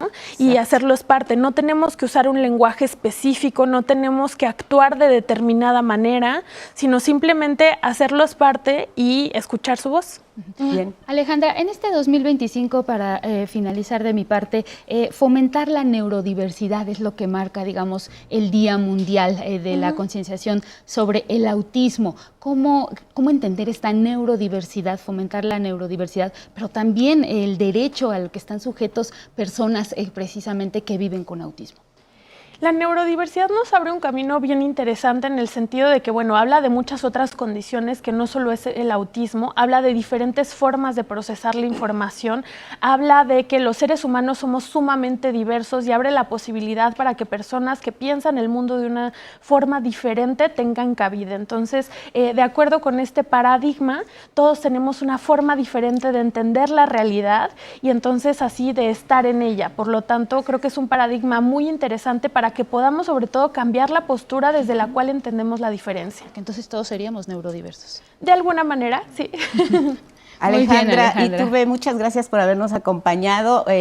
Algo que quieras comentar al respecto, quizá alguna persona del público nos esté viendo en este momento y tenga dentro de su familia alguien bajo esta condición, ¿qué les dirías? Hay tratamientos, la vida sigue, hay que estar muy atentos precisamente a toda la información que tiene que ver con el tema del espectro autista. Sí, claro que sí. Pues a las familias les diría que se acompañen de profesionales. Creo que la vida emocional de la familia es el eje principal para el bienestar. Que sean acompañados en la aceptación, en el duelo, en la toma de decisiones, creo que va a ser fundamental. No solo de los padres, de las madres, sino de los abuelos, de la familia extendida, que todos estén involucrados y sensibilizados. Creo que puede hacer una gran diferencia y involucrar también a todo el equipo, ¿no? Que hagamos juntos la parte terapéutica, la vida escolar, los neurólogos, los psiquiatras, que trabajemos en conjunto para realmente poder hacer una diferencia y impactar en su calidad de vida. Pues bueno. Alejandra Iturbe Ormaeche Ochoa, directora y fundadora de Crea tu Mundo Autismo, Centro Terapéutico Integral, te agradecemos mucho tu presencia esta mañana. Muchas y por supuesto, pues sigamos trabajando en eso que nos convierte en una sociedad inclusiva. Claro que sí, muchas gracias. Gracias, Ale, gracias y buenos días. Gracias. Buenos días. Vamos a seguir con más información y hablemos ahora de turismo. Y es que La Gran Escapada, viajar nunca fue tan fácil, es un programa del Gobierno de México y está ideado no solo para fomentar el turismo en nuestro país, sino para beneficiar a mexicanas y mexicanos con los mejores precios, tanto en transporte como en hospedaje, para conocer las maravillas naturales y culturales que nos ofrece nuestro país. Judith Hernández nos cuenta de esto. Viajes a pueblos mágicos, destinos de sol y playa, culturales, gastronómicos, religiosos e incluso opciones de turismo de salud y de negocios a los mejores precios. Eso es lo que se podrá encontrar en la primera edición de La Gran Escapada. Viajar nunca fue tan fácil. Esta iniciativa de la Secretaría de Turismo, considerada el Buen Fin del Turismo, se realizará del 30 de mayo al 1 de junio de este año. Vamos a encontrar descuentos y promociones, noches de hospedaje, transporte carretero, marítimo, ferroviario, que es un tema que no se escuchaba en México, y después, y en este segundo piso de la transformación, hoy tenemos un Tren Maya completamente funcionando, paquetes turísticos, descuentos restaurantes, que por eso también están representantes de la Canirac, grandes aliados, tour guiados y demás. A partir del 15 de abril y hasta el 29 de mayo, los proveedores de servicios turísticos podrán subir sus promociones a la página lagranescapada.com.mx, aunque solo se podrán promocionar destinos nacionales y no internacionales. No se van a poder comercializar ni vender productos extranjeros, es para fortalecer nuestro turismo nacional. Lo que se busca es fortalecer la economía nacional, pues en ese fin de semana se espera una derrama económica importante para el sector. No ha habido un ejercicio como ese en el país, es la primera edición. La meta que estamos fijando son 45,000 millones de pesos. Hasta el momento se han sumado 350 empresas turísticas y para proteger a los consumidores, la Profeco realizará operativos para verificar que los proveedores estén registrados y cumplan con las promociones ofertadas. Va a ser un operativo, lo va a anunciar en el momento de que esté ya todas las ofertas y promociones, y va a estar vigilando, como se hace en el Buen Fin, en los locales donde se tenga el cartel, que esos locales tengan su registro. El registro es gratuito, pero sí hay que registrarse en el portal, poner los datos mínimos de que sepamos que es un negocio que existe, que tenga su registro nacional de turismo. Confían en que se convierta en un legado y cada año se pueda realizar la Gran Escapada. 11 Noticias, Judith Hernández. Miren, industriales del calzado, del vestido y del sector textil celebraron que la Secretaría de Economía haya clausurado 5 empresas de calzado en Baja California y Jalisco que compraron zapatos en el extranjero y los vendieron a precios más bajos en territorio nacional, simulando así un proceso de manufactura. Esto significa que los negocios hicieron mal uso del programa IMEX, que exenta de todo impuesto a negocios que importan insumos del extranjero para utilizarlos en la elaboración de sus productos con contenido y mano de obra nacional a fin de fomentar la exportación de lo hecho en México. La simulación de estas empresas generó un quebranto a la hacienda pública, fueron 24,000 millones de pesos. En el caso de estas 5 empresas, pues en su total representaban el 80% de las importaciones irregulares del calzado al mercado nacional. Que gran parte de este calzado importado no es reexportado como lo establece la ley, sino que se comercializa en el mercado interno de manera ilegal, afectando a miles de empleos formales y debilitando la industria mexicana. Autoridades de Economía, junto con la Unidad de Inteligencia Financiera y el Servicio de Administración Tributaria, además de aduanas, van a continuar con estos operativos en otras ramas productivas. Vamos en próximas fechas a llevar a cabo unas operaciones en el tema del acero, de la industria del acero y el aluminio.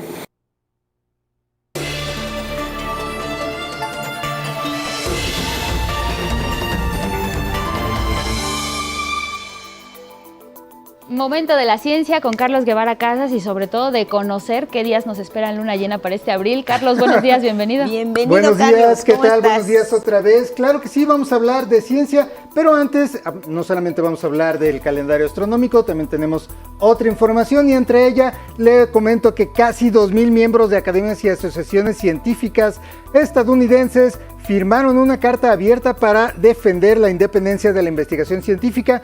En la carta apuntan, increíblemente, la administración de Trump está desestabilizando el sistema al recortar drásticamente la financiación, despedir a miles de científicos, restringir el acceso público a los datos y presionar a los investigadores para que alteren o abandonen su trabajo por motivos ideológicos.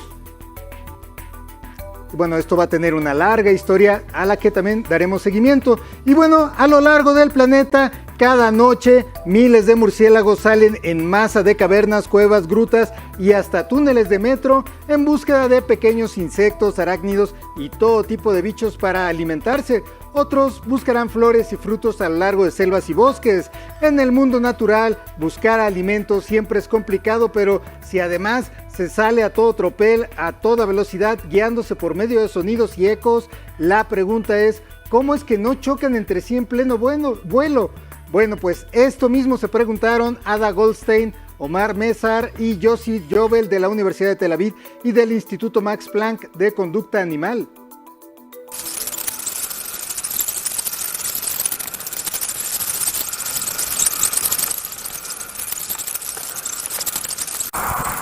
Una imagen original de esta investigación, y para responderlo durante 2 años marcaron a decenas de murciélagos con rastreadores muy ligeros que registraban su ubicación a cada segundo y que también grababan ultrasonidos para saber qué era lo que escuchaba cada murciélago.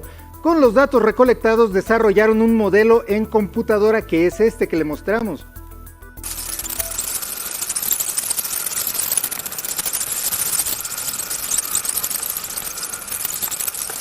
En esta simulación que acabamos de ver, 25 murciélagos vuelan mientras emiten una señal. El modelo representa lo que ve el murciélago, que era el punto negro. El resultado fue notable. Al salir de la cueva, resulta que experimentan una saturación de sonidos, lo cual era algo esperado, pero que se sobreponen hasta más de un 90%.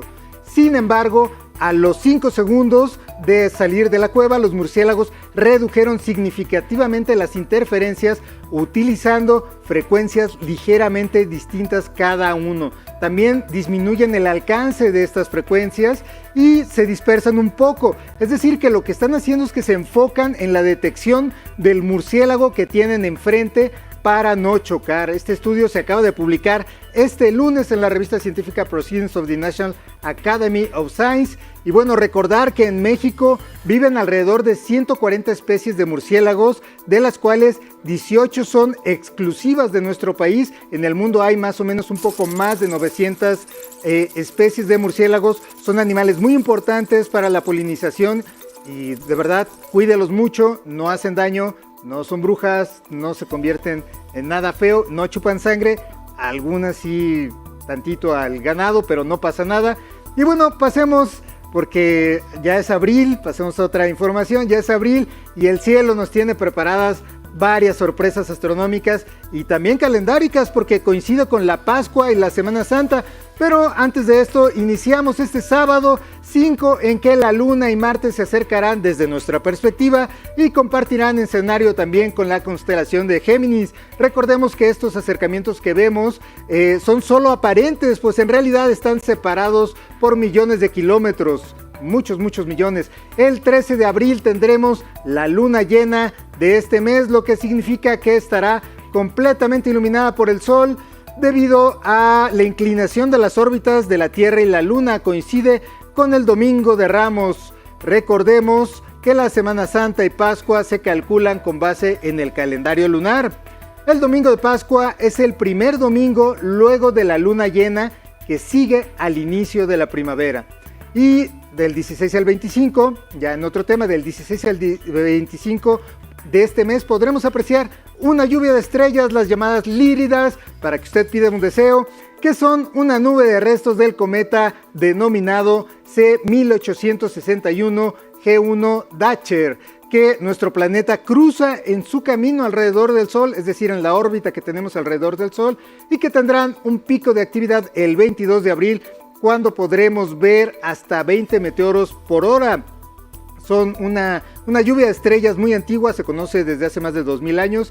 Y finalizamos el 27 con la luna nueva, lo que significa que no será visible nuestro satélite en el cielo nocturno. La cara visible de la luna se encuentra totalmente oscura debido a que el sol le da en la cara de nuestro satélite que no podemos ver.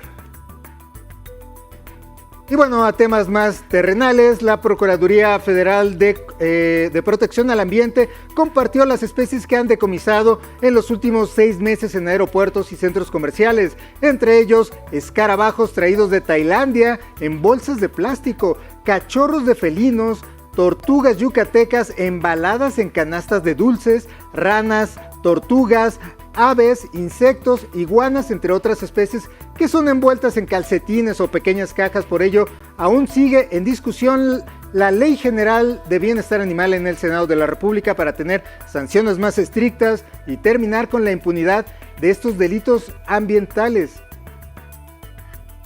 Y bueno, recordemos que esta es precisamente una de las actividades delictivas de mayor ingreso y más extendidas. No se nota porque ahora sí que son los animales y la atención está centrada pues en el tráfico de estupefacientes y otras drogas y armas, pero realmente este es un problema muy grave, sobre todo para países biodiversos, tan biodiversos como México.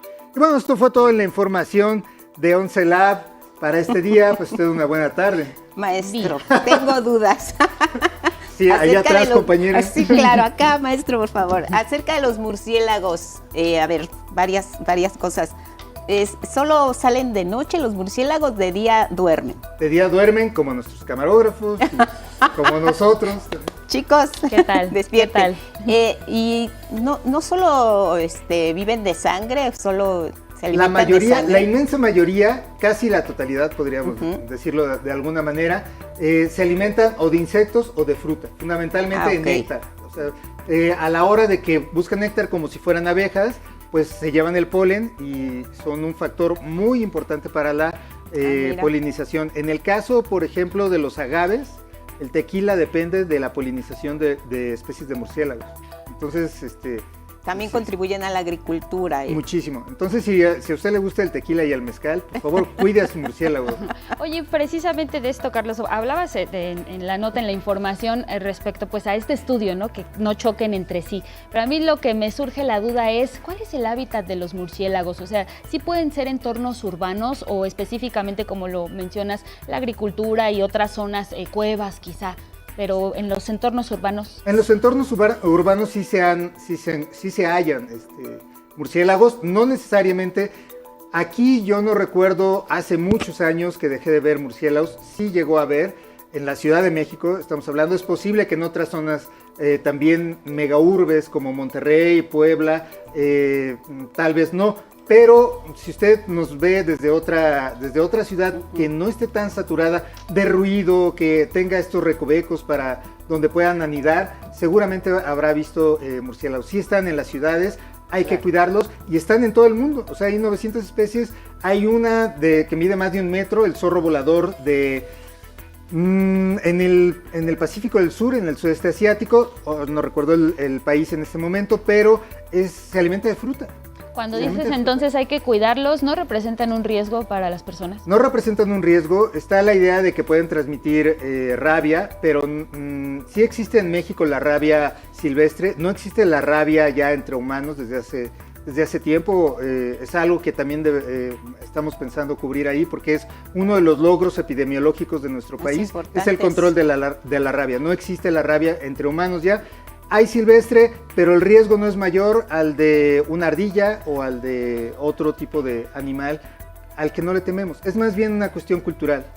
La forma como los vemos, el hecho de la sangre en algunas especies, encontrar que tu vaca tiene hoyitos ahí por donde le lamieron un poco la sangre. Entonces, eso lo que ha generado pues, es una imagen poco amable de estos amigos que son realmente muy interesantes. Claro, y además recordemos que se les asoció en un principio con la presencia del contagio, el origen de la COVID-19 en Wuhan, en China, se atribuía a los murciélagos, después se investigó y ya se les quitó este estigma también a estas especies. Yo he visto, ¿sabes? En Ciudad Universitaria, ahí también ahí hay murciélagos. Es cierto, ahí hay murciélagos.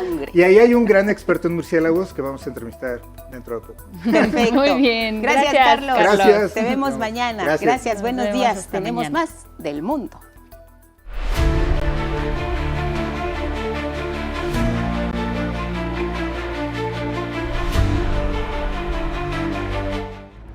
Vámonos ahora con información internacional. Es que en Myanmar fue rescatada una mujer de 60 años, esto tras permanecer 91 horas atrapada entre los escombros que fueron dejados por el sismo magnitud 7.7 que golpeó a ese país.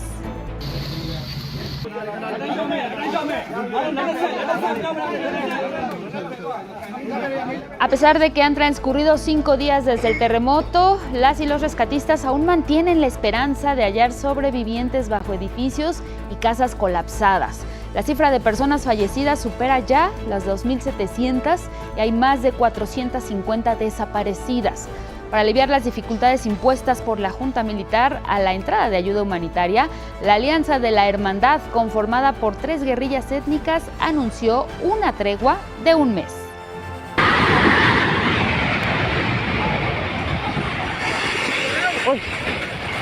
En Tailandia, país también afectado por este sismo, rescatistas buscan a obreros que quedaron atrapados en las ruinas de un rascacielos en construcción que se desplomó en Bangkok. Las primeras investigaciones indican que las empresas responsables de la construcción utilizaron metal de baja calidad.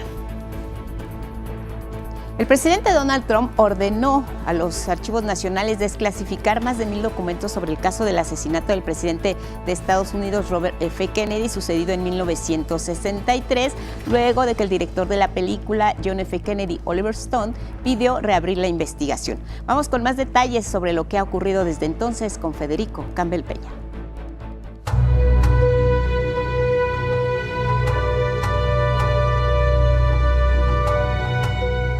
Han pasado más de 61 años desde que el presidente John F. Kennedy fue asesinado en Dallas, Texas, y en una audiencia en el Congreso, el director de la película JFK, Oliver Stone, pidió reabrir la investigación ante las dudas y teorías de conspiración alrededor del caso. Solicito al comité que reabra lo que la Comisión Warren fracasó estrepitosamente en completar. Les pido de buena fe, fuera de toda consideración política, reabrir la investigación del asesinato de Kennedy, desde la escena del crimen hasta el tribunal. Investiguemos nuevamente las huellas de inteligencia sobre Oswald de 1959 a 1960, su muerte violenta en 1963 y, lo más importante, a la CIA, cuyas huellas turbias están en todo este caso. En la audiencia en la Cámara de Representantes, Oliver Stone también mencionó que la CIA infiltró a la Comisión Warren, que como presidente Lyndon B. Johnson ordenó conformar para investigar la muerte de Kennedy. Alan Dulles, exdirector de la CIA, despedido por Kennedy, estaba a cargo de la Comisión Warren, lo cual es parte de la evidencia sobre la incompetencia o participación del expresidente Johnson. Jefferson Morley, uno de los periodistas que investigó el asesinato, también fue citado como testigo en la audiencia. Afirmó que la CIA se encargó de colocar al exsoldado Lee Harvey Oswald como el único tirador de aquella tarde del 22 de noviembre de 1963. Oswald no fue el autor intelectual de la muerte de Kennedy, a pesar de que disparó un arma de fuego ese día. Kennedy tenía enemigos dentro de su gobierno, según me puedo basar en la evidencia disponible. Probablemente fueron de la CIA y el Pentágono. Y otro testimonio evidenció el servicio secreto por no reforzar la seguridad de Kennedy en Dallas, a pesar de que hubo otros 2 intentos para matarlo. Hubo 3 intentos de asesinato ese noviembre. Uno en Chicago, otro en Tampa y el que resultó exitoso en Dallas. La audiencia se realizó luego de que el 18 de marzo el presidente Donald Trump ordenó a los archivos nacionales desclasificar más de 1,000 documentos sobre el caso. 11 Noticias, Federico Campbell Peña. Bueno, y seguimos en Estados Unidos porque autoridades migratorias de ese país reconocieron que por un error administrativo trasladaron a El Salvador a Kilmar Ábrego García. Lo acusaron injustamente de ser miembro de una pandilla y ahora está privado de la libertad en la prisión de máxima seguridad de ese país. Ábrego consiguió en 2016 la protección de la ley estadounidense como residente por motivos humanitarios, ya que salió de El Salvador perseguido y amenazado por la Mara Salvatrucha. El pasado 12 de marzo fue detenido y enviado a un centro de reclusión en Texas, y de ahí fue trasladado posteriormente. Su esposa, que es ciudadana estadounidense, emprendió su defensa e impugnó la deportación. A pesar de admitir su error, el Departamento de Justicia de Estados Unidos instó a la jueza Paula Shinis del Tribunal de Distrito a rechazar la solicitud de los abogados. Y ahora seguimos con más información desde Palacio Nacional en la conferencia matutina. Regresamos al estudio con más noticias esta mañana aquí en el 11 para hablar de asuntos internacionales, porque miren, para algunos Luigi Mangione representa el enojo, pero también la frustración en contra de la industria de la salud privada en los Estados Unidos al acusar a la empresa de seguros United Healthcare de lucrar con la salud de las personas. Recordemos que Mangione, quien asesinó al ejecutivo de la empresa Brian Thompson en diciembre pasado, ahora enfrenta 11 cargos penales. Nos cuenta más de esta historia Federico Campbell Peña.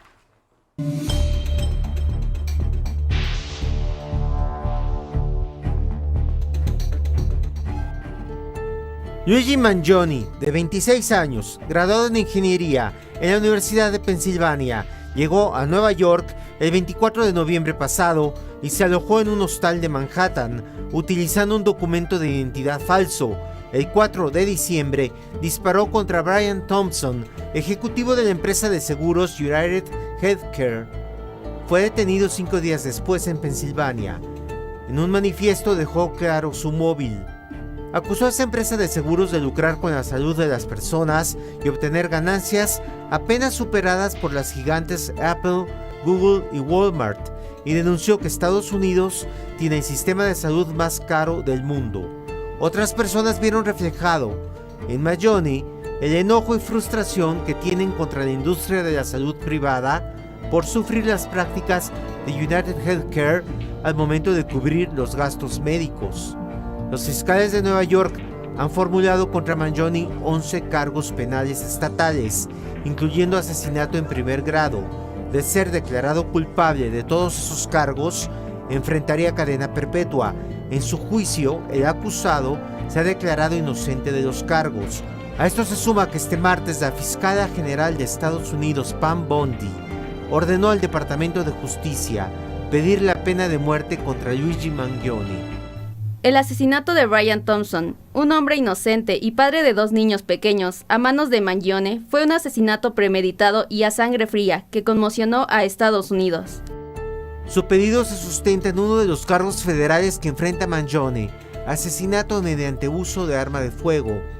El presidente Donald Trump emitió un decreto en enero que ordena a la secretaria de Justicia buscar la pena de muerte para todos los delitos cuya gravedad exija su aplicación. 11 Noticias, Federico Campbell Peña.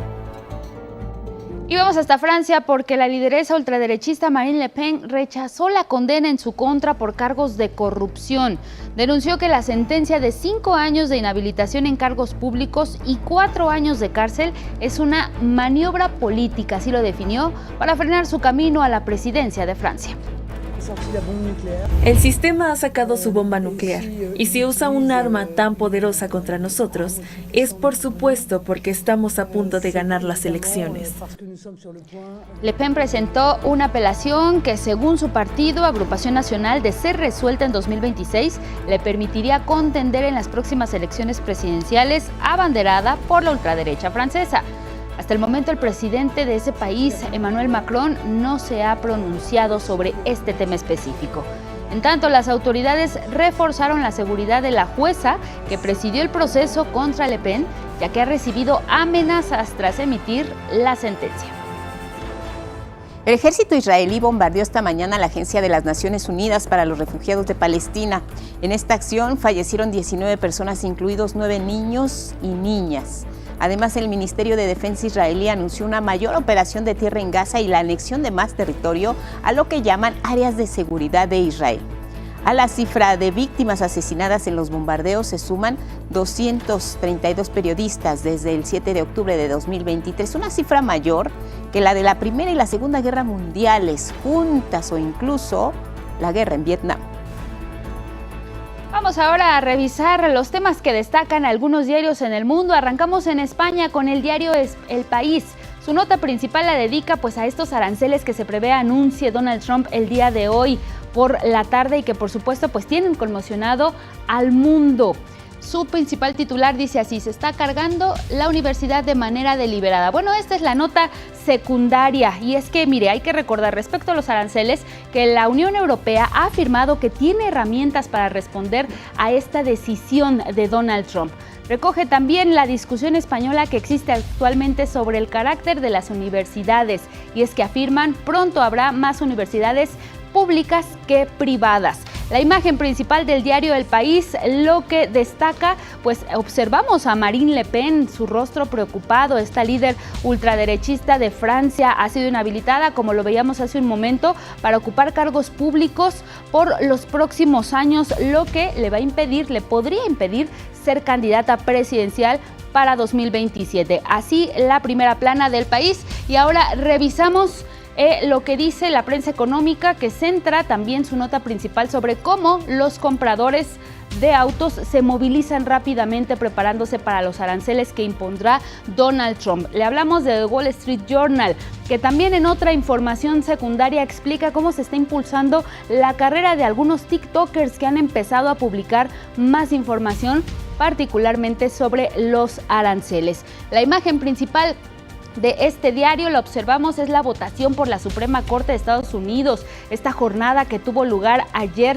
en Wisconsin, donde se eligió a Susan Crawford, candidata liberal, y rechazaron al candidato de Donald Trump y también de Elon Musk. Ahí vemos parte de esta jornada electoral que se realizó allá en Wisconsin. Vamos a terminar con el portal Diario Redes, un análisis de Bruno Sgarzini sobre cómo las políticas de Trump han reducido de manera importante las funciones del Estado y al mismo tiempo han beneficiado al mismo Trump. La doble cara de la motosierra trumpista, recortes públicos y contratos privados para empresas de Elon Musk. Es como titula la nota principal en este portal. Si quiere revisarlo, puede hacerlo directamente ahí en Diario Red. Hasta aquí la información internacional. Vamos con información nacional. Contigo, Guadalupe. Vamos a otros asuntos. Miren, el actor Val Kilmer falleció ayer, 1 de abril, a los 65 años de edad, tras padecer una neumonía. Sin embargo, lo recordamos en sus papeles, en sus grandes actuaciones y películas. En El Santo también estuvo, y su legado ahora queda plasmado en Val, el documental, donde se resalta cómo cambió su vida tras haber sido diagnosticado y vencido al cáncer. Mi compañera Sandra Sitle nos cuenta más. La voz de Val Kilmer no fue la misma después de que en 2015 fuera diagnosticado con cáncer de garganta. Aunque la venció rápidamente, la radiación y la quimioterapia lo afectaron de por vida. Una traqueotomía le complicó el habla. Sin embargo, decidió contar su historia en Val, un documental en el que su hijo Jack fue el narrador.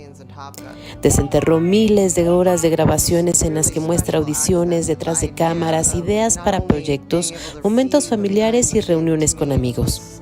Así conocimos de primera mano algunas de las anécdotas detrás de sus películas, y es que su filmografía tiene más de 100 títulos que comenzaron con Super Secreto en 1984, una parodia filmada en Londres pero que marcó su llegada a Hollywood.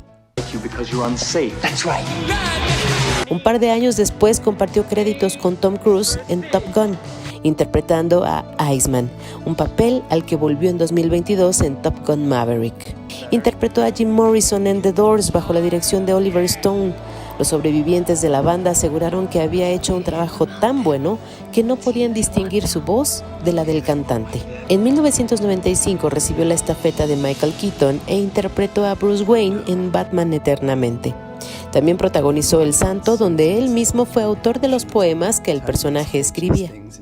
En la lista también hay clásicos como La Fuga, dirigida por Tony Scott y escrita por Quentin Tarantino, Fuego contra Fuego con Robert De Niro y Al Pacino, y La Isla del Dr. Moreau con Marlon Brando.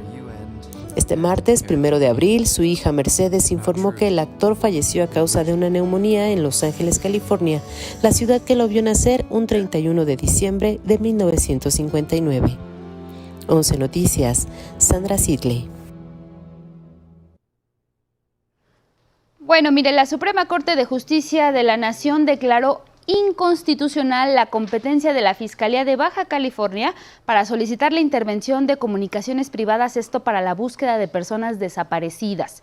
El Pleno de la Corte dio la razón a una acción de inconstitucionalidad interpuesta por la Comisión Nacional de los Derechos Humanos e invalidó la fracción 9ª del artículo 47 de la Ley sobre desaparición y búsqueda de personas de esa entidad particularmente, que facultaba a la Fiscalía Especializada para intervenir comunicaciones particulares, previa autorización de un juez o jueza.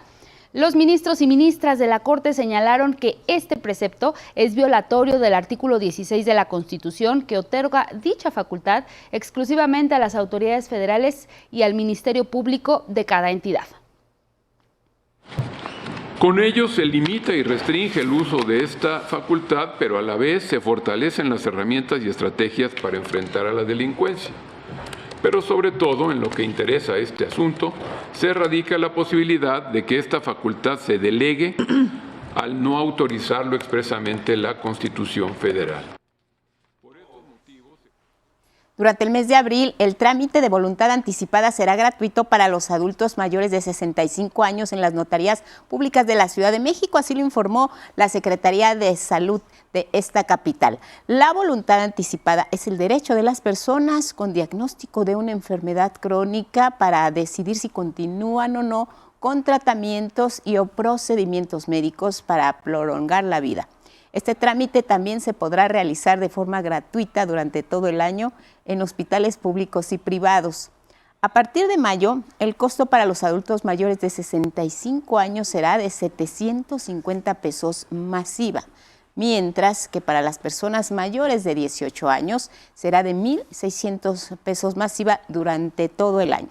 Si quieren solicitar este trámite, las personas interesadas deberán presentar su INE vigente, acudir además con 2 representantes legales y el INE de ambos lados tiene que también ser fotografiado por parte de estas personas, y un requisito adicional es ser residente de aquí, de la Ciudad de México. En otros temas, Patricia Ramírez Curi fue designada como la nueva directora del Instituto de Planeación Democrática y Prospectiva de la Ciudad de México. Fue con 60 votos a favor y 5 abstenciones que el Congreso capitalino aprobó su nombramiento por los próximos 5 años. Esto ocurrió durante la sesión del Pleno. Patricia Ramírez Curi es licenciada en Geografía, maestra en Estudios Regionales y doctora en Sociología por la Universidad Nacional Autónoma de México. Asimismo, fue asesora de la Secretaría de Desarrollo Urbano y Vivienda, la SEDUVI. Entre sus propuestas está la elaboración del Plan General de Desarrollo y el Programa de Ordenamiento Territorial, que destaca la necesidad de coordinación con las alcaldías, también la implementación de sistemas integrales de cuidados en el mapa urbano, así como la construcción de una ciudad incluyente. Este martes en Veracruz, el candidato del Partido del Trabajo a la presidencia municipal de Mixtla de Altamirano, Crispín Hernández Sánchez, sufrió un ataque por desconocidos. Le dispararon, pero también incendiaron su camioneta. Los hechos ocurrieron en la comunidad de Xochitla, por lo que el candidato anunció que va a renunciar ya a la contienda electoral debido a las constantes amenazas que ha recibido principalmente en redes sociales. La última agresión, sin embargo, pues fue evidentemente la más grave. En respuesta, el grupo parlamentario del PT en el Congreso de Veracruz anunció que va a pedir a la Guardia Nacional que sea la encargada de la seguridad de los candidatos. Y bueno, ahora les vamos a compartir el comentario de Felipe Ávila. Él es director del Instituto Nacional de Estudios Históricos de las Revoluciones de México, del INERM. Y en esta ocasión nos habla de César Chávez, este líder campesino y activista de los derechos civiles estadounidenses y que hemos recordado en los últimos días. Uno de los rasgos que distinguió la lucha de César Chávez fue la no violencia. Todas sus movilizaciones fueron siempre pacíficas. Se esforzó por convencer a sus seguidores más radicales que aun cuando realizaban huelgas y boicots y eran reprimidos por la policía, la más efectiva táctica para conseguir sus demandas era no responder con la fuerza.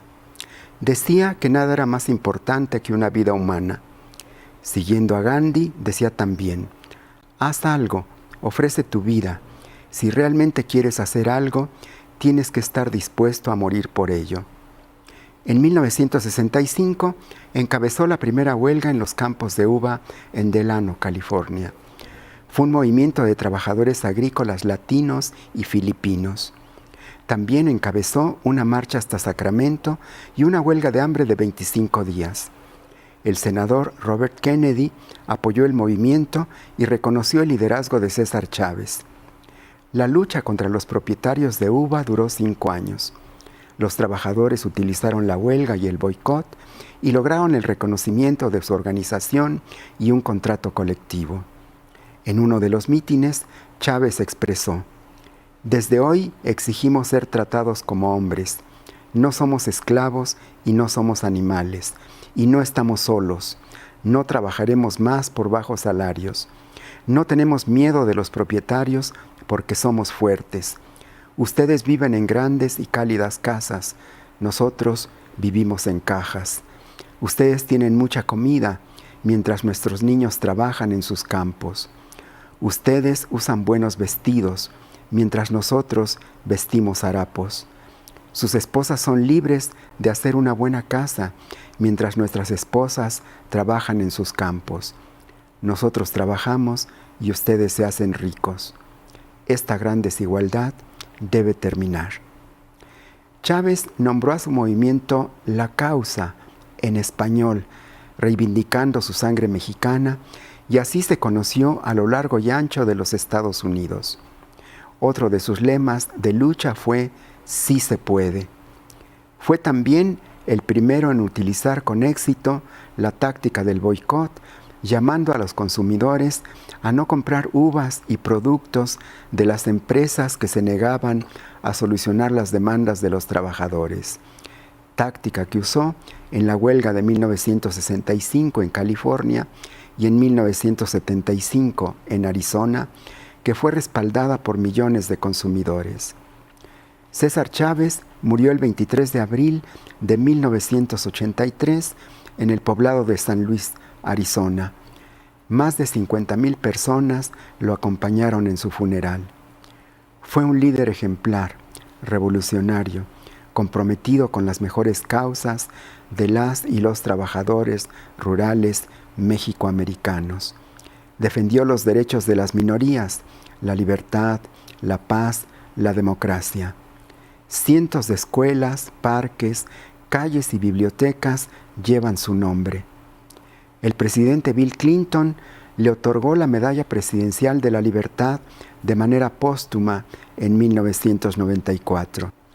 El 31 de marzo, fecha de su nacimiento, es fiesta oficial en 10 estados en la Unión Americana. Su obra es uno de los mejores ejemplos de las raíces del humanismo mexicano y ha inspirado a miles de compatriotas en ambos lados de la frontera. Y antes de despedirnos, algunos temas de entretenimiento, como el de la banda de rock sueca The Hives, eligió a nuestro país para presentar mundialmente su nuevo álbum The Hives Forever, Forever The Hives. Este álbum estará conformado por 13 canciones, se puede escuchar completo a partir del próximo 29 de agosto. Muy bien, están listos. Y mire, el cineasta Ryan Coogler y los actores Michael B. Jordan, Hailey Steinfeld, Miles Catton, Winmu Mosaku, todos ellos llegaron a la Ciudad de México para presentar su nueva película Pecadores. Esto fue al sur de la capital del país y ahí se realizó la alfombra roja. El elenco fue recibido con aplausos y gritos de sus fans mexicanas y mexicanos.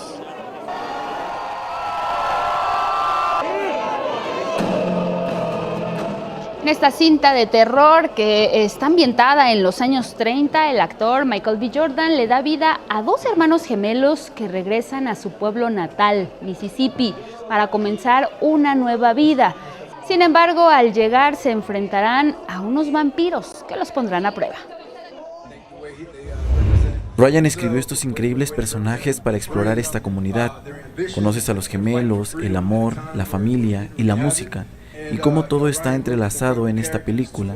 Y lo que yo pude hacer fue sacarle jugo a estos personajes que no solamente hablan de ellos, sino de su comunidad. Pecadores va a llegar a los cines este próximo 16 de abril. Pues ahí está, si son fan de Michael B. Jordan, pues pueden ir a ver esta película. Ahí está, hay que ir, como dicen, ya nos vamos, Elvira Angélica Rivera. Así es, muchas gracias a quienes nos siguieron a través de Radio IPN y las redes sociales. Que tengan un excelente miércoles. Buenos días.